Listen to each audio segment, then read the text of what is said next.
দাদা বাবু গো, ও কর্তা মশাই, কে কোথায় গেলেন? শিগগিরই আসুন, মায়ের বালা জোড়া যে নেই। ছুটে আসেন রাজশেখর বাবু ও অনিরুদ্ধ। সে কি মালতী, কি বলছিস কি তুই? তবে কি মায়ের বেলা চুরি গেল?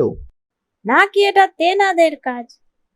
কাল তো ভূত চতুর্দশী ছিল, আর আমি একটা কালো বেড়ালকে বাড়ির আশেপাশে ঘুরঘুর করতেও দেখেছি।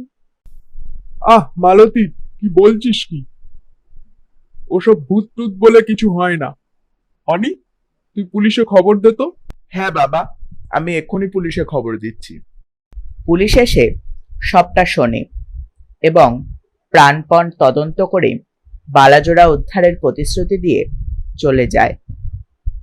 সন্ধেবেলা মায়ের পুজো বালাজোড়া ছাড়াই কোনো রকমে সম্পন্ন হয়। মাগো, তোমার বালাজোড়া তুমি নিজেই পাইয়ে দাও।